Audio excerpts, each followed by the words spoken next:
আজকের এই Narayantala premier league মানে যা পরিশ্রম করে যে লেভেলে পৌঁছেছে, আমি সবসময় প্রস্তুত। আমার দিক দিয়ে যদি কখনো কোনো সহযোগিতা লাগে, আমি সবসময় পাশে থাকবো। এর গুরুত্ব বলতে গেলে যদি বলো, আমি বলবো এর গুরুত্ব অপরিসীম। কারণ এইগুলোর মাধ্যমে এখন বর্তমান প্রজন্মে, বর্তমান সমাজে দূর দূর থেকে ছেলেরা সমস্ত কিছু খবর পায়, দেখতে পায়। ক্রিকেটের মাঠে যার লড়াই, পরিশ্রম এবং সাফল্যের গল্প অনুপ্রেরণা জাগায় অনেককেই। তিনি আজ আমাদের সঙ্গে রয়েছেন। স্বাগত জানাই সুমিত দাকে। তো চলুন আজ শুনে নেওয়া যাক তার জীবনের অজানা গল্প, অভিজ্ঞতা এবং ভবিষ্যতের পরিকল্পনা। আমি আপনাদের সঙ্গে সায়ন, আপনারা দেখছেন SB sports live YouTube channel. তো চলুন শুরু করা যাক। তো বন্ধুরা, আজ আমাদের সাথে আছে one and only the Budge Budge legend Sumit দা, পুরো নাম সুমিত সাউ। তো দাদাকে প্রথমেই স্বাগত জানাই আমাদের ইউটিউব চ্যানেলে। নমস্কার। আমাদের আজকের এই পর্বে থাকছে কিছু প্রশ্ন যেটা সুমিতদার ক্রিকেট লাইফে ঘটে গেছে। আমরা জানি সুমিতদা কত সিনিয়র প্লেয়ার, তো সেক্ষেত্রে আমরা সুমিতদার থেকে জেনে নেব সুমিতদার জীবনে কিছু ঘটে যাওয়া স্মরণীয় মুহূর্ত। তো চলুন শুরু করা যাক আজকের ভিডিও। আচ্ছা, আজকের দিনের প্রথম প্রশ্ন থাকছে দাদার কাছে। দাদা, এই তোমার শর্ট ক্রিকেটে তোমার যাত্রাটা প্রথম শুরু হয়েছিল কিভাবে? শর্ট ক্রিকেটে দেখো, আমি তো ডিউস খেলতাম, একসময় প্র্যাকটিস করতাম। 1997 সালে যখন আমার বয়স 10 বছর, তখন ছোট শর্ট মানে প্লাস্টিক বলে খেলা হতো। তা আমার বাড়ির সামনে আমার দাদারা সব ক্রিকেট খেলতেন, টুর্নামেন্ট খেলতেন। তো হঠাৎ করে সবাই ছিল তখন ওই সময়, সবাই এবার লাস্ট উইকেট পড়ে গেছিল, জিততে 2 বলে 4 রান বাকি ছিল। তা আমি তখন খেলতাম, দাদারা কেউ সুযোগ দিত না। তো তখন আমাকে বলেছিল, ভাই তুই নেমে যা, ফিল্ডিং করছিস, তোকেই নামতে হবে। তো ওই 1997 সালে এপ্রিল মাসে, ভালো মতো মনে আছে আমার, তখন ওই আমার ডেবিউ হয় খেলায়, ছোট্ট প্লাস্টিক বলে।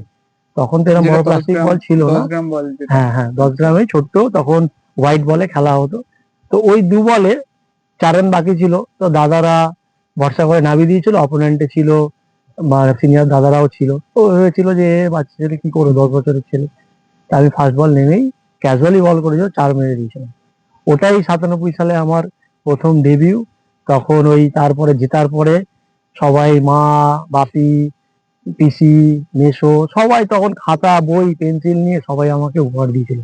ওই আমার তখন থেকে মানে ছোট্ট বয়স থেকে জার্নি শুরু, টুর্নামেন্ট খেলা। আচ্ছা দাদা, তুমি বললে ক্রিকেটে কিভাবে আসা। তো তুমি কি এই শুধু শর্ট ক্রিকেটই খেলো নাকি তার সাথে সাথে আগে অন্য কিছু লং না, ক্রিকেট? আগেও খেলেছি। শর্ট ক্রিকেটটা তো ইনভলভ হয়েছি 2000 সাল থেকে। 97 থেকে 2000 পর্যন্ত মানে ডিউস খেলেছি, তখন প্র্যাকটিস করতাম ডিউস ছাড়াও। তারপরে বাবা মারা যায়, ছেড়ে দিলাম।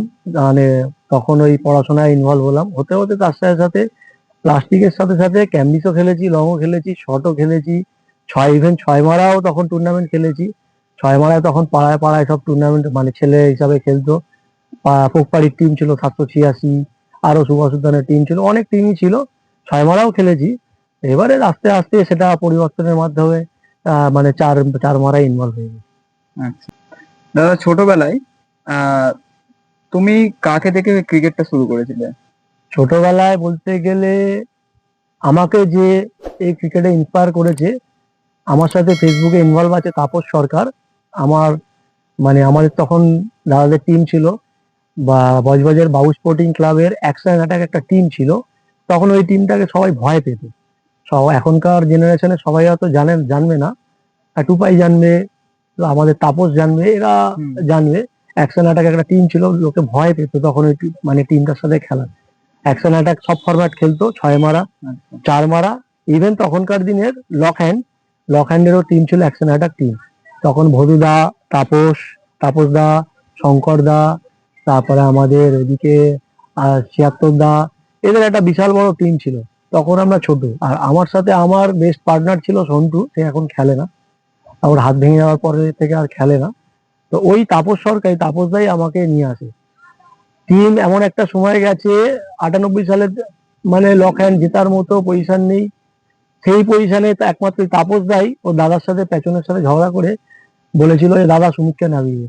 তো আমি অনবদ্য ইনিংস খেলে শর্ট হ্যান্ডে মানে লক হ্যান্ড বলো আর ফ্রি হ্যান্ড বলো, এরকম তখন ওই 97 থেকেই আমার যাত্রাটা শুরু হয়। একমাত্র যদি আমাকে যদি কারোর হাত ধরে আমি এসে থাকি, একমাত্র ওয়ান অ্যান্ড অনলি তাপস সরকার, ওই আমাকে পথ দেখিয়ে নিয়ে এসছে এই প্লাস্টিক টুর্নামেন্টে। আচ্ছা, পরের প্রশ্ন। ধরো তুমি বললে যে 10 বছর থেকে ক্রিকেট খেলা শুরু করেছো, তো তখন অনেক ছোট। তো সেই সময় তোমার প্রথম যে খেলার যে অভিজ্ঞতাটা কেমন ছিল, যে এই মাঠে নামছো, এত বড় বড় প্লেয়ার আছে, কিরকম লাগছিল? তখন কি বলতো, বয়সটা কম তো, 10 বছর বয়স, পড়াশোনা।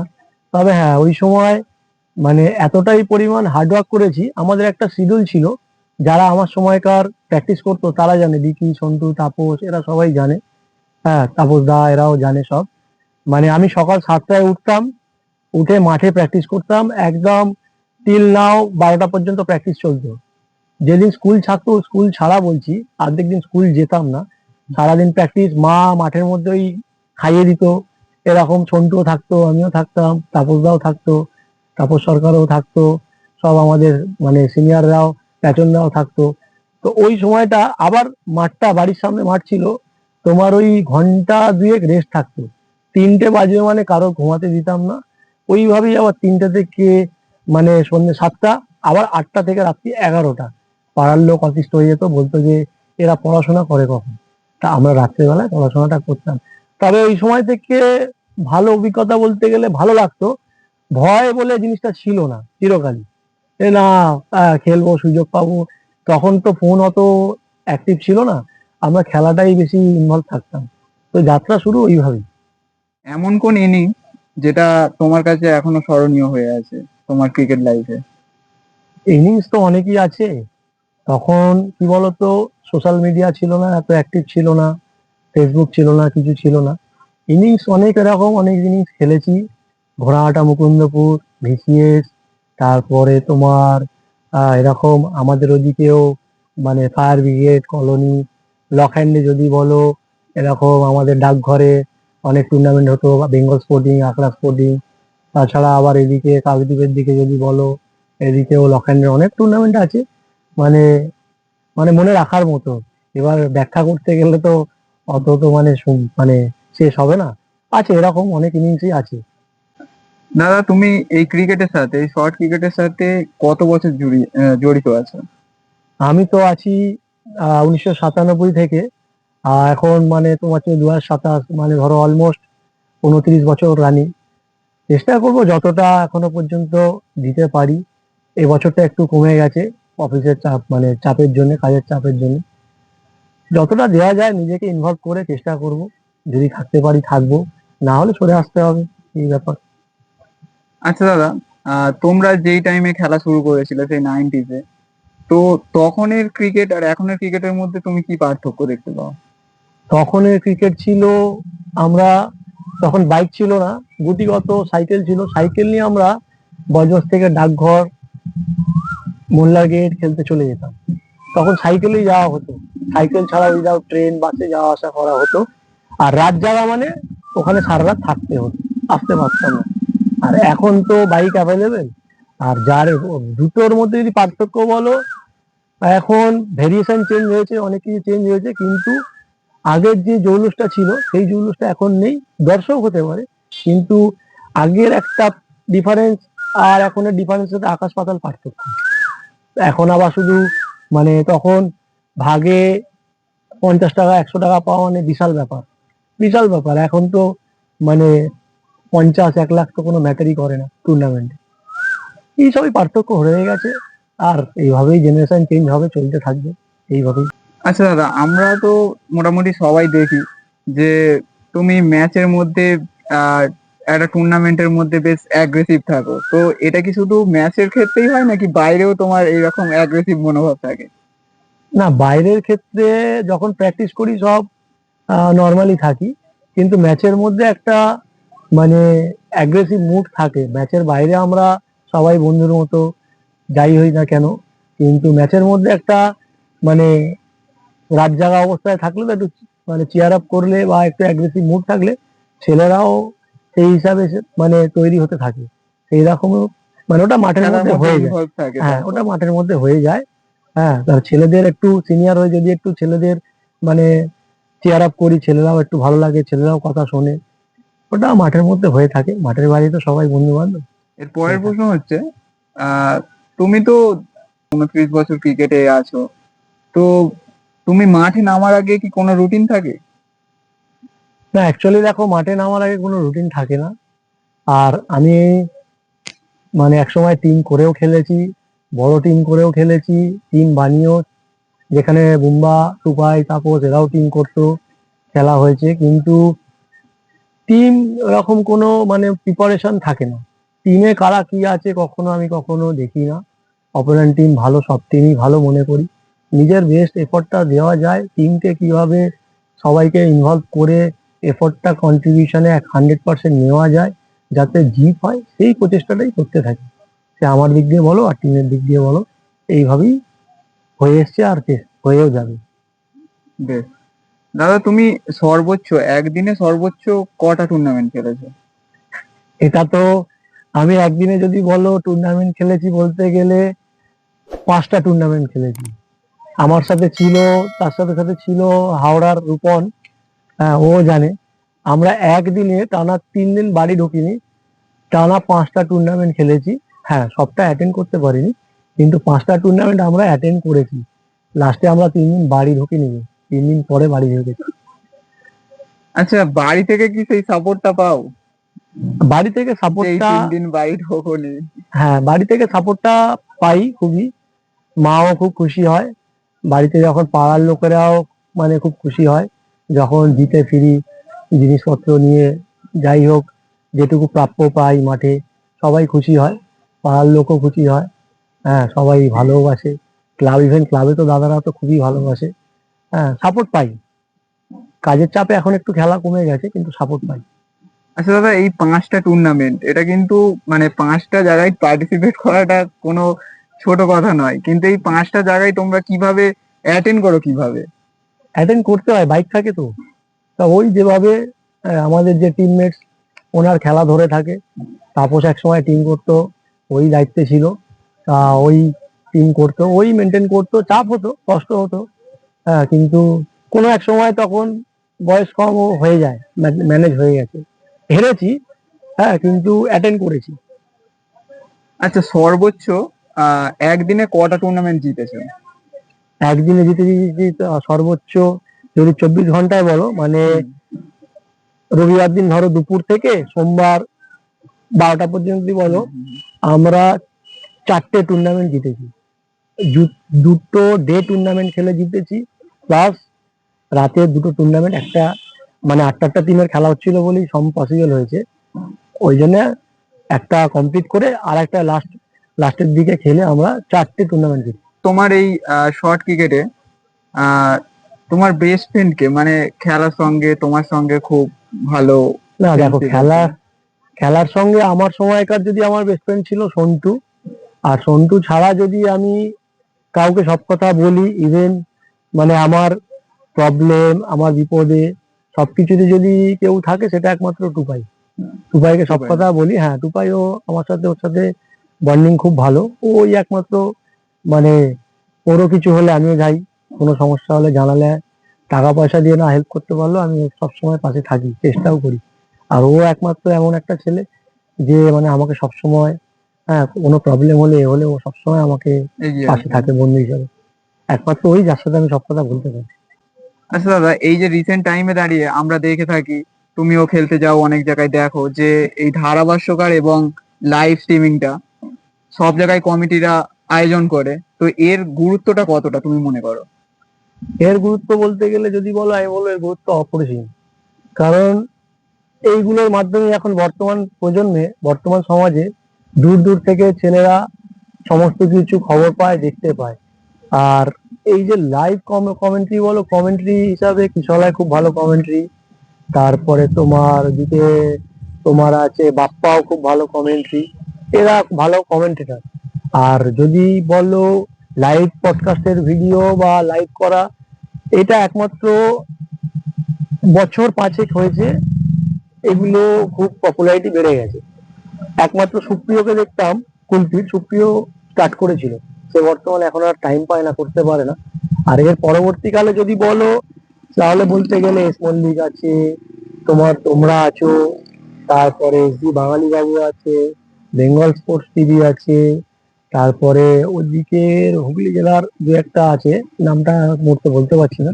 তো সবাই ভালো, ইউনিক কিছু মানে পাওয়া যায়, জানা যায়, তথ্য খবর খেলার ভিডিও সমস্ত কিছু পাওয়া যায়। এইগুলোর মাধ্যমে আজকে প্লাস্টিক টুর্নামেন্ট আরো জনপ্রিয়তা বেড়ে বেড়ে উঠেছে।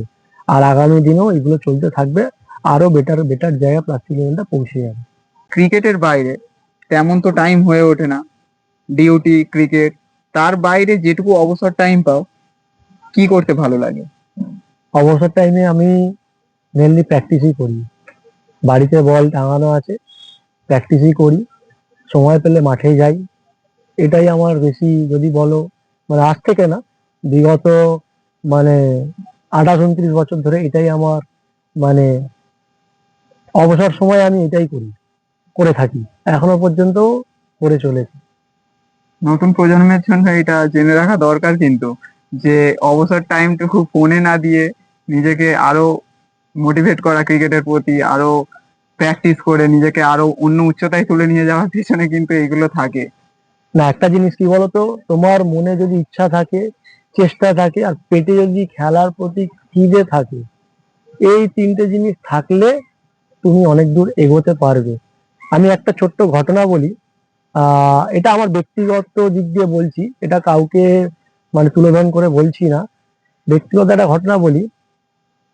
আমার বজবজের দিকেও ভালো ছেলেরা আছে, ভালো খেলছে এ করছে, প্র্যাকটিস করে, কিন্তু ফোন ঘাটে, প্রচুর ফোনকে সময় দেয়। আমি ফতেপুরের দিকে কিছু ছেলেদের সাথে, এই বাবু বলো, শান্তানু বলো, এদের সাথে ওঠা বসা করেছি, ওদিকের ছেলের সাথেও প্র্যাকটিস করেছি, আড্ডা দিয়েছি। আমি একটা জিনিস খুব ভালো দেখি, ফতেপুরের ছেলেদের বিকাল টাইমটা খেলার নেশা প্রচুর, প্রচুর। ফতেপুর, বঙ্গনগর, এদিকে তোমার হচ্ছে গোজবেড়িয়া, পলতা, এদিকে ছেলেদের খেলার নেশা প্রচুর। বিকাল টাইমটা এরা ফোনে ওয়েস্ট করে না, সময় নষ্ট করে না। এইটা আমার একটা গুণ, ওদিকের আমার খুব ভালো লাগে, খুবই ভালো লাগে। দাদা, তুমি নতুন প্রজন্মদের কি বলতে চাও, যারা তোমাকে দেখে খেলা শিখছে, তুমি তাদের জন্য কি বলতে চাও? না, বলার তো আর কি বলবো, সবটাই তো নিজের উপর ডিপেন্ড করে। এটুকুই বলবো, সবকিছু বজায় রেখে খেলাটাকে যদি ভালোবাসো, খেলাটাকে নিয়ে থাকো, ভালো লাগবে। কারণ মাঠে একটা পারফর্ম করা, মাঠে একটা সময়ের কাটানো, এর অনুভূতি একটা অন্য লেভেলের অনুভূতি থাকে। একমাত্র তারাই বোঝে যারা ক্রিকেটটাকে ভালোবাসে। পরের প্রশ্ন থাকছে, এটা শুধু আমাদের প্রশ্ন নয়, এটা তোমার হাজার হাজার দর্শক বা তোমার ফ্যানেদের প্রশ্ন, যে এই যে তুমি 29টা বছর এই ক্রিকেটের সঙ্গে জড়িত আছো, তো শুধুমাত্র ক্রিকেট, যা আমাদের কিন্তু জন্মই হয়নি তখন থেকে তোমরা ক্রিকেট খেলছো, তো সেক্ষেত্রে সেই সময় থেকে দাঁড়িয়ে এখনো পর্যন্ত নিজেকে মেনটেন করো কিভাবে? দেখো, মেনটেন করাটা সবটাই টোটালি নিজের উপর ডিপেন্ড করে। আর বলতে গেলে আমার এই বয়সেও আমি এখন প্রচুর হার্ডওয়ার্ক করি, অফিস থেকে ছাড়াও সময় পেলে একটু যোগা করি, ব্যায়াম করি, মাঠে একটু দৌড়াই। তার খাবার দাবারের যদি রেস্ট্রিকশন বলো, হ্যাঁ, আমি কিছু খাবার দাবার মেনটেন করি। টিপস কিছু জিনিস আমি মানে মেনটেন করে চলি, যে হ্যাঁ, রিচ খাবার বা একদম মানে কোয়ালিটি খাবার, বাইরের খাবার, আমি সবকিছু একটু মেনটেন করে, অ্যাডজাস্ট করে, ব্যালেন্স করে চলি। যার জন্যে মানে ভগবান দিয়েছে এখনো ওই একটু মাঠে ঘাটে এখনো ব্যায়াম করি, যোগাসন করি, ওয়ার্কআউট করি বলে নিজেকে একটু ধরে রাখতে পেরেছি, এটাই, আর কিছুই না। তবে সবটা নিজের উপরে ডিপেন্ড করে, তুমি কতটা নিজেকে ফিট রাখবে, নিজের ইচ্ছার উপরই সবকিছু।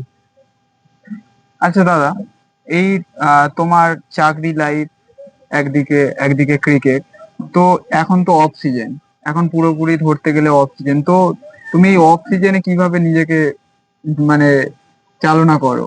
তো অফ সিজন এখন তো দেখো, খেলা তো সারা বছরই হচ্ছে, অফ সিজন বলে এখন কোনো সিজন নেই। বর্ষাকাল যেটুকু হয় ওইটুকুই শুধু মানে একটু থাকে। তো আমি মানে অফ সিজন বলে ব্যাপার নয়, আমি সারা বছরই সময় পেলে, ওই তো বললাম, নিজেকে বাড়িতে আমি প্র্যাকটিস করি, নিজেকে সময় দিই, মাঠে না হলেও ব্যাট বল নিয়ে নিজেকে সময় দিই, সেটা ঘরে হলেও দিতে থাকি। এত যে তোমার বড় ক্রিকেট লাইফ, তো এই ক্রিকেট লাইফের তোমার এখনো পর্যন্ত কেরিয়ারের সব থেকে বড় আক্ষেপ কি, মানে যেটা পাওনি বা মনে হচ্ছে যে এটা পেলে হয়তো ভালো হতো আরো লাইফটা, ক্রিকেট লাইফ? দেখো, আক্ষেপের তো ব্যাপার নেই, সিনিয়র হয়ে গেছি, খেলাধুলার মানে এতটা বছর, 29টা বছর কাটিয়েছি মাঠে, সিনিয়র হয়ে গেছি, আক্ষেপের ব্যাপার আর কিছু নেই। হ্যাঁ, আমার কাছে জেতার মোটিভেশনের থেকে মাঠে পারফর্ম করাটাই সব থেকে বড় ম্যাটার করে। একটা মাঠে তুমি টুর্নামেন্ট খেলতে গিয়ে নাও জিততে পারো, 16টা টিম 32টা টিম থাকতে পারে, কিন্তু মাঠে পারফর্ম করাটাই, মাঠে গিয়ে দাঁড়ানোটাই, এটাই আমি মনে করি সব থেকে বড়, যে কোনো প্লেয়ারের সব থেকে বড় প্রায়োরিটি হওয়া এটা উচিত। এটা আমি মনে করি। এটা আমার ক্ষেত্রে বলো, যে ব্যক্তিগত মতামত বলো, এটা আমার মনে হয়। ট্রফি তুমি আজ না হলেও কাল যুক্ত থাকলে, লেগে থাকলে এই মাঠে, আজকে হারলেও কালকে তুমি জিতবে, কিন্তু মাঠে পারফর্ম করাটা, নিজের সবটা দেওয়াটাই সব থেকে বড় ম্যাটার করে, এটা আমি মনে করি। মানে হার জিতটা পরে, কিন্তু হ্যাঁ, নিজেকে 100% দিয়ে আসতে দিয়ে হবে আসতে মাঠে। হবে। একদম। পরের প্রশ্ন, এই আমরা অনেক জায়গায় লাইভে যাই, তো তোমাকে মোটামুটি সব মাঠেই তো আমরা দেখে থাকি।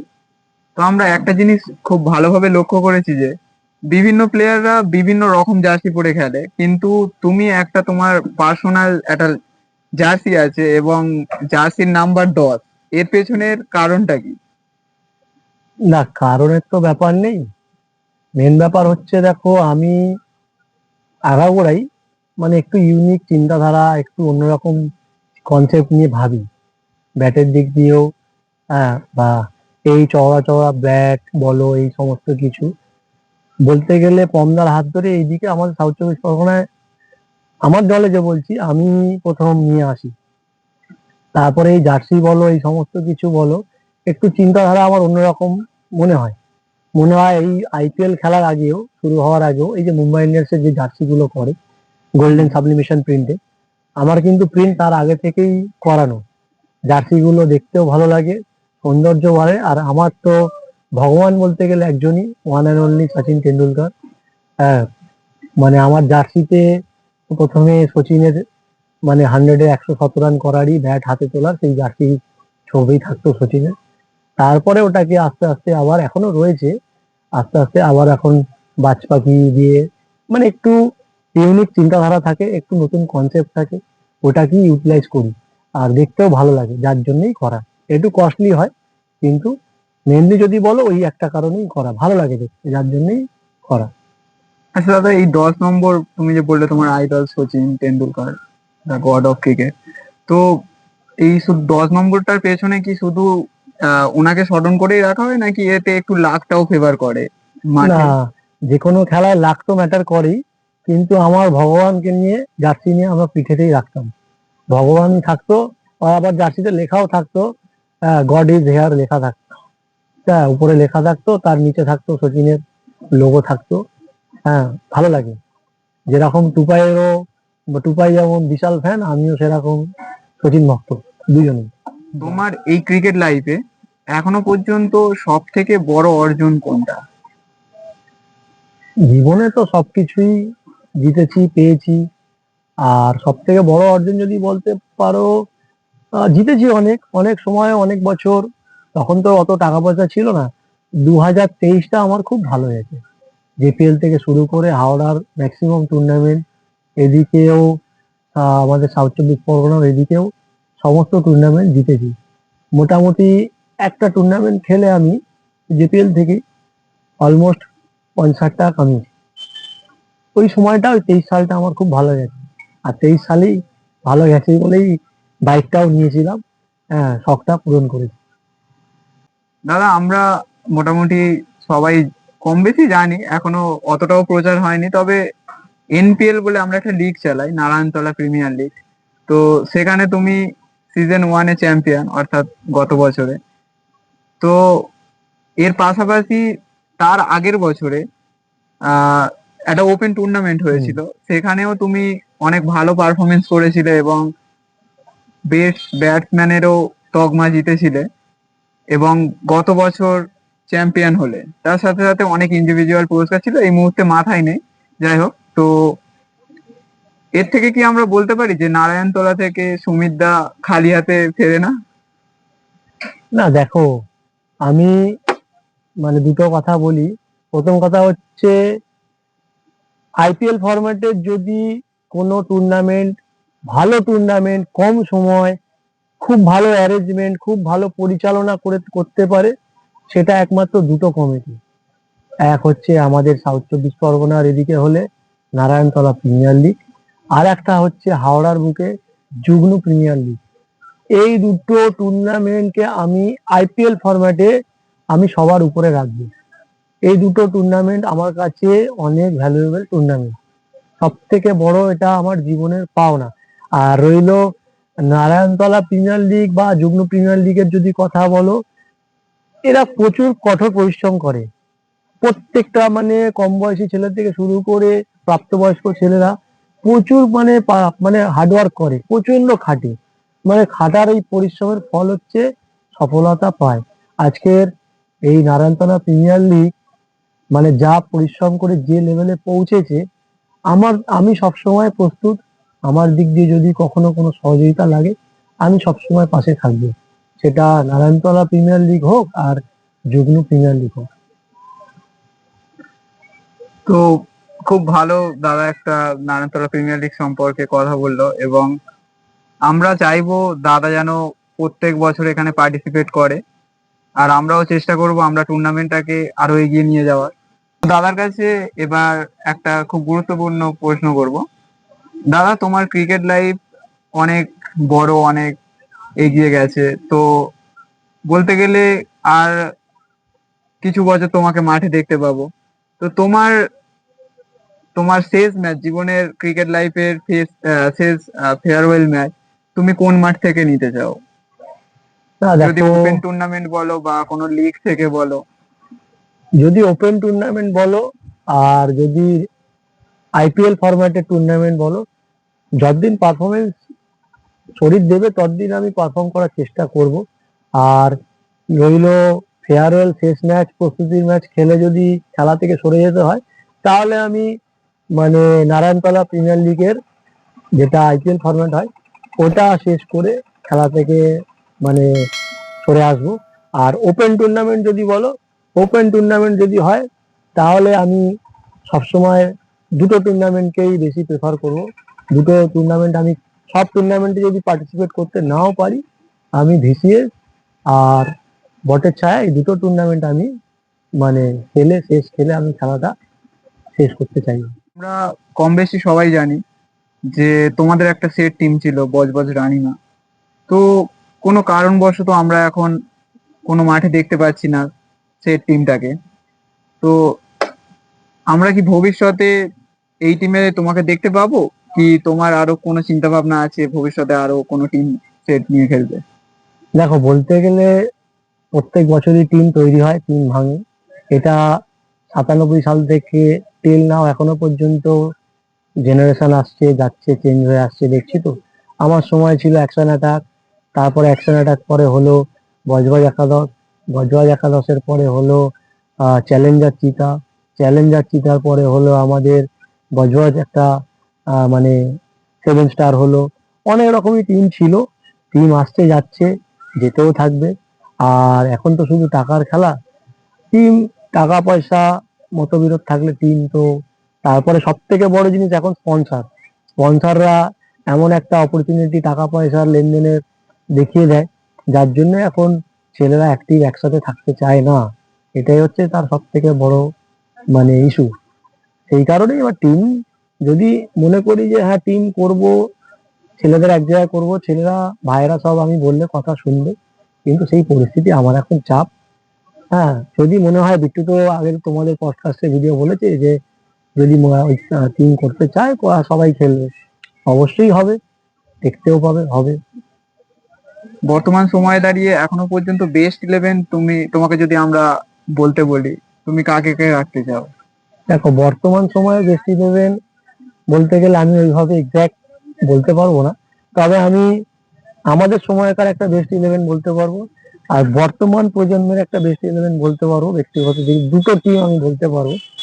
আমাদের সময়কার বলতে গেলে যদি 11টা জনের টিম করতে বলো, আমি, টুপাই, বুম্বা, সুপ্রিয়,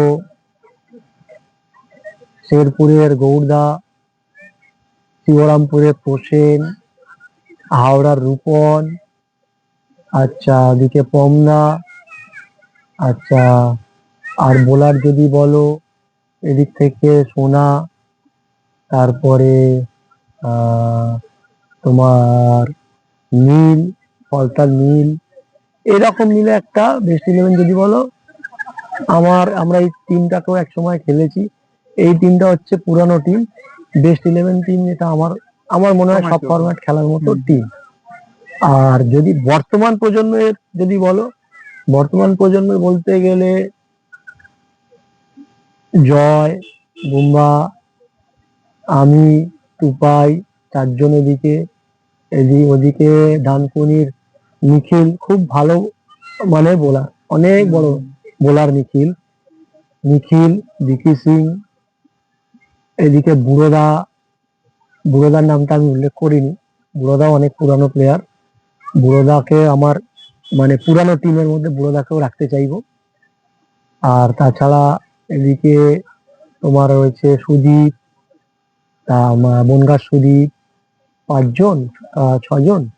আর এদিক থেকে বোলার যদি বলো, আমি পুরানো হিসেবে যদি বলো এদিকে রাখবো তোমার আহ, আমাদের হাওড়ারই তোমার নামটা ভুলে গেলাম। মোটামুটি এরকম মিলিয়ে হাওড়া, বনগাঁ, বারাসাত, এদিকে আমাদের সাউথ 24 পরগনা, এরকম মিলিয়ে ওভারঅল টিম রাখবো। হ্যাঁ, এরকমই একটা টিম, এদিকে পুরানো একটা টিম আর নতুন নতুন জেনারেশনের একটা টিম, এই হিসাবেই আমি রাখবো। সবটা নামটা বলতে পারছি না এই মুহূর্তে, মাথায় আসছে না। প্রশ্ন, আমরা হয়তো অনেকেই জানি না, তুমি ইতিমধ্যেই 3টে মাঠের ব্র্যান্ড অ্যাম্বাসেডর। তো এই ব্র্যান্ড অ্যাম্বাসেডর তুমি কোন কোন মাঠের, এবং এর অনুভূতিটা কেমন ছিল যখন তোমাকে এই রকম সম্মানিত করা হয়েছিল? দেখো, এইটা তো বলতে গেলে মানে ব্র্যান্ড অ্যাম্বাসাডার তকমা, এটা তো কমিটিরা নিজেরা বিচার করে। ওরা যেটা করেছে আমার তো মানে জানি না, আমি যতদিন বাঁচবো ততদিন আমি এটা মাথায় মনের মধ্যে গেঁথে থাকবে। বিসিএস বলো, দয়ারামপুর কিশালয় সংঘ বলো, তারপরে তোমার কাশিরামপুর বলো, এই 3টে জায়গা থেকে একটা লক হ্যান্ড আর 2টো ফ্রি হ্যান্ড ওপেন টুর্নামেন্টে ব্র্যান্ড অ্যাম্বাসাডার আমি হয়েছি। বিসিএসও বিগত 2 বছর ধরে হয়ে আছি, দয়ারামপুরেও বিগত 2 বছর ধরে হয়ে আছি, আর এতেও কাশীপুরেও ওখানেও আমি হয়ে আছি ব্র্যান্ড অ্যাম্বাসাডার। ওটা হচ্ছে তোমার মানে গঙ্গাসাগরের টুর্নামেন্ট, আমি এবছর যেতে পারিনি, ব্র্যান্ড অ্যাম্বাসাডার করেছিল। যাই হোক, ভালো লাগে এগুলো, কি বলতো মানে প্রাপ্তি, রক্ত, চোখের জল, রাত জাগার কষ্ট, হ্যাঁ সবকিছুরই মানে বলে না, চেষ্টা প্রচেষ্টা প্লাস কষ্ট প্লাস ভাগ্য প্লাস রাত জাগার ফল ইকুয়ালস টু হচ্ছে প্রাপ্তি। সাফল্য। সেই প্রাপ্তিটা আমি পেয়েছি, এগুলো বেঁচে থাকবো যতদিন ততদিন ভোলার মতো নয়। হ্যাঁ, আমি একটা জিনিস মেনশন করতে বলতেও ভুলে গেছিলাম, এই দয়ারামপুর কিশোরালয় সঙ্গেও এই যে কমিটি গুলো, এরাও ছেলেরা প্রচুর কষ্ট করে, প্রচুর হার্ডওয়ার্ক করে, জলাশয় থেকে মাঠে পরিণত করে। সত্যি এইগুলো মানে আমি যতটাই বলবো এদের জন্য ততটাই কম। এদের ভালোবাসা এগুলো আমার মাথায় যতদিন বাঁচবো আমার মাথায় থেকে যাবে। তো অনেক গুরুত্বপূর্ণ দাদা কথা বললো। তো আজকের দিনের প্রশ্ন উত্তর পর্বের শেষ কোশ্চেন থাকছে, দাদা এই যে বিট্টু দা, যাকে আমরা বর্তমানে স্টার বিট্টু নামে চিনি, তো অনেকেই হয়তো জানেন না এই বিট্টু দা থেকে স্টার বিট্টু নামটা এসেছিল, কিন্তু দাদাই কিন্তু অনেকটা হাত ধরে তুলেছিল বলতে গেলে। তো এর পেছনে যদি একটু গল্পটা বলো। না দেখো, একটা জিনিস তোমাকে বলি, বজবজের অনেক জুনিয়র ছেলেই তৈরি হয়েছে, খেলছে। বুম্বা অনেক কষ্ট করেছে, টিম দাঁড় করিয়েছে, বুম্বার আমার হাত ধরে সব খেলতে যেত। হ্যাঁ, এখন ভালো খেলছে, আরো ভালো খেলুক, এটা তো সবসময় চাই আর চাইবো। আর এই যে ছেলেটা, এর মধ্যে একটা জিনিস আমি আমার ব্যক্তিগত পরিসংখ্যান দিয়ে বলছি, এর নিজের একটা খিদে ছিল। একটা সময় এই বিট্টুকে, আমি নাম বলবো না, নাম বলাটা ঠিক হবে না যেহেতু একটা সোশ্যাল মিডিয়া, তবে একটু একটা ছোট আকারে বলে রাখছি। কিছু ছেলেকে যারা খেলে, ইভেন এখনো খেলে, জুনিয়র ছেলে, বলেছিলাম বিট্টুটাকে নিয়ে খেল না, নিয়ে জানা, ছেলেটা ভালো পারফর্ম করবে। তো তার মধ্যেই বলা হয়েছিল যে ও একটু অন্যরকম ছেলে, পাগলা টাইপের, ওকে নিয়ে যাওয়া যাবে না, ও পারফর্ম করতে পারবে না, হ্যাঁ ও চলবে না। তা আমি সেই সময় ভেবেছিলাম যে না, ওকে, ওর মধ্যে অনেক খিদে আছে, আমি সেই মানে অন্তর থেকে, ভিতর থেকে ফিল করেছিলাম। তো সেই সূত্রেই ওকে নিয়ে বেরিয়েছিলাম, চ খেলবি, আমার সাথে যাবি, খেলবি, জিতবি, অসুবিধা নেই। কিন্তু এটা, তুমি যেটা বলছো যে আমি করেছি, আমি এটা বলবো না, কখনোই না, আমি এটা কখনোই করিনি। হ্যাঁ, ওর খিদে ছিল, ওর চেষ্টা ছিল, আজকের ওই জায়গায় পৌঁছেছি। ওর এখনো খিদে আছে, অনেক কিছু, অনেক বড় হওয়ার। সেই একটা সময় আমরা, ফোন ছিল না, আমরা শুধু খেলতাম, খিদে থাকতো খেলার, জিতবো, পারফর্ম করবো। আমাদের পরবর্তীকালে বুম্মার একটা সময়, বুম্মা তখন ছোট, একটা সময় বুম্মা কি ব্যাট পেতো না, আমার সাথে বলছে, তাপস দা, সুমিত দা, টুবাই দা, ব্যাট পাচ্ছি না, আমি কিনে খেলবো না, আমাকে আগে ব্যাট দাও। এদের মধ্যে সেই খিদেটা ছিল, সেই খিদেটা আমি বিট্টুর মধ্যেও পেয়েছি, যার জন্যে ওকে বললাম চ আমার সাথে খেলতে যাবি। আর যদি বলো যে না আমি নিয়ে বেরিয়েছি, না, এটা আমি কখনোই, কোনোদিন আমি, এটা আমি বলতে পারি না যে আমি তোকে নিয়ে বেরিয়েছি। হ্যাঁ, আমি ওকে, ওর খিদে ছিল, সেই পথটা আমি ওকে দেখিয়েছি, চ আমার সাথে খেলতে যাবি। কারোর জন্য কখনো আমি করিনি, করি না, করিও না। যার খিদে থাকবে সে নিজে সিনিয়রদের হাত ধরে আজ না হলেও সেই জায়গায় পৌঁছে যাবে। হ্যাঁ, কিন্তু খিদে থাকাটা, চেষ্টা থাকাটা, ভালোবাসা থাকাটা দরকার। আর ওর একটা জিনিস খুব ভালো, ও মাঠে, মানে ছোটদের থেকেও আমি এখনো শিখি, জানার থাকলে জানি, ও মাঠে 100% দেওয়ার চেষ্টা করে, প্লাস মানে ও এক বলে যদি 1 রানও বাকি থাকে, তো তখনও ছাড়ে না, চেষ্টা দেখেই ছাড়ে, এটাই ওর ভালো গুণ। তো এরপরে আমরা র্যাপিড ফায়ার কোশ্চেনে চলে যাব। দাদার কাছ থেকে এবার কিছু র্যাপিড ফায়ার কোশ্চেন জেনে নেব, তার উত্তরগুলো দাদা র্যাপিড ফায়ারের মাধ্যমে দেবে। প্রথম প্রশ্ন, বিরাট কোহলি নাকি M S Dhoni?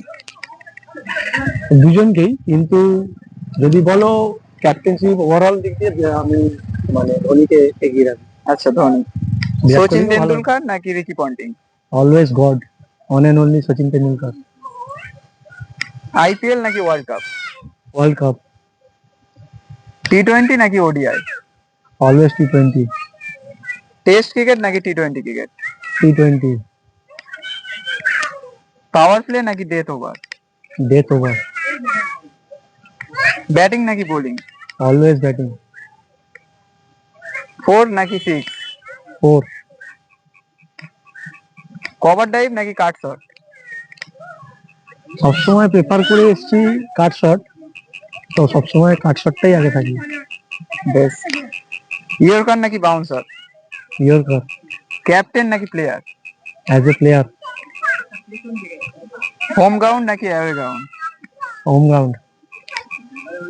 Morning match নাকি night match? Night match. Practice session নাকি match day? Practice session. Fitness নাকি skill? Always fitness.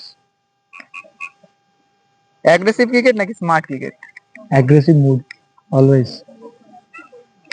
Fast bowler না স্পিনার? ফাস্ট বোলারকে ফেস করা যায়, স্পিনারটা টাফ হয়, তো সবসময় প্রেফার করবো স্পিনারই। লেফট হ্যান্ডেড ব্যাটার নাকি right handed batter? Right hand. Man of the match নাকি team victory? Team victory always prefer. চা নাকি কফি? চা। বিরিয়ানি নাকি কাচ্চি? বিরিয়ানি লাভার। ফেসবুক না ইনস্টাগ্রাম? কোনোটাই না। বাইক না car? Always prefer bike. Movie না ওয়েব সিরিজ? কোনোটাই দেখতে পছন্দ করি না। বিচ না মাউন্টেন? মাউন্টেন। আর্লি মর্নিং নাকি late night? Early morning. Messi না রোনাল্ডো? মেসি। শাহরুখ খান না সালমান খান? ওটা তো সবসময় শাহরুখ খানকেই প্রেফার করি। ফোন কল না text message? Text message. Bat break নাকি mobile break? Bat bat. Century miss by 1 run নাকি ম্যাচ লস বাই 1 রান? সবসময় কষ্ট হয় ম্যাচটা মিস করলেই, সেঞ্চুরিটা ম্যাটার করে না। ওকে। ইজি ক্যাচ ড্রপ নাকি run out miss? Catch drop run out miss ওটা কোনো ব্যাপার নয়, তবে রান আউটটা মিস করলে বেশি কষ্টের হয়। উইন এ ট্রফি নাকি উইন এ পার্সোনাল অ্যাওয়ার্ড? উইনে ট্রফি। বুমবাদা নাকি ল্যাংকাদা? আর দুজনেই ভালো, কিন্তু বুমা সব ফরম্যাটটা পারে, ওই জন্য বুম্বাকে আমি এগিয়ে রাখি। আচ্ছা, বুমবাদা। মানসদা নাকি সোনাদা? সোনা অনেক পুরানো, সিনিয়র। মানুষও বর্তমান জেনারেশনে ভালো, দুজনেই খুবই ভালো। তবে যদি বলো এগিয়ে রাখতে, তাহলে সোনাকে এগিয়ে রাখবো। বেশ, সোনাদা। সুমিতদা নাকি টুপাইদা? এই কোশ্চেনটা তো মানে এমন একটা কোশ্চেন, আমি সবসময় এগিয়ে রাখবো টুপাইকেই এগিয়ে রাখবো। কারণ টুপাই একটা সময় আমার দেখা ব্যাট বল সবকিছু, সে লক হ্যান্ড হোক ফ্রি হ্যান্ড হোক, একা দাপিয়ে বেরিয়েছে। আমি তো তখন শুধু ব্যাটটাই করতাম, ব্যাটই করে এসেছি। ওভারঅল সবসময় আমি আমার ব্যক্তিগত দিকে, টুপাইও বলে যে ব্যাটে তুই সবসময় আগে, হ্যাঁ আমার থেকে আগে, কিন্তু আমিও সবসময় বলবো যে আমার থেকে সবকিছু ওভারঅলে টুপাই অনেক এগিয়ে, টুপাইকেই এগিয়ে রাখবো। যাই হোক, টুপাইদা। তো দাদাকে এবার আমরা একটু পার্সোনাল কোশ্চেন জিজ্ঞাসা করবো যে আমাদের এসবি স্পোর্টস লাইভ যে ইউটিউব চ্যানেল, আমরা আমরা এই কিছুদিন আগে 5,000 ক্রস করেছি সাবস্ক্রাইবার। তো সেই সম্পর্কে যদি কিছু বলো। দেখো, এসবি স্পোর্টস এমন একটা চ্যানেল যে সব রকম ছোট থেকে শুরু করে, জুনিয়র থেকে শুরু করে আপ টু সিনিয়র লেভেল পর্যন্ত সবার সব রকম ভিডিও ছাড়ে। এইটা হচ্ছে এসবি স্পোর্টস এর বিশেষত্ব। আর সমস্ত শ্রোতা দর্শক সবাইকেই বলবো, খেলার জগতেও যারা ইনভলভ আছে, যুক্ত আছে, সবাইকেই বলবো এসবি স্পোর্টস এর চ্যানেলটা লাইক করো, সাবস্ক্রাইব করো, যাতে চ্যানেলটা আরো দীর্ঘায়ু হয়, বড় হয়। আর আমি সবসময় আছি, থাকবো পাশে। এছাড়াও যদি কোনো আমার দিক দিয়ে কোনো সহযোগিতা প্রয়োজন হয়, আমি 24 ঘন্টা সবসময় আমি তোমাদের সাথে আছি। সবাই ভালো থাকবেন, সুস্থ থাকবেন, আর চ্যানেলটাকে একটু সাবস্ক্রাইব করবেন। তো ধন্যবাদ দাদাকে আমাদের থ্যাংক সঙ্গে ইউ। দাদার এই মূল্যবান সময়টুকু দেওয়ার জন্য। তো দেখা হচ্ছে পরের ভিডিওতে। ততক্ষণ সুস্থ থাকুন, ভালো থাকুন এবং খেলতে থাকুন ক্রিকেট। তো এখানেই টাটা।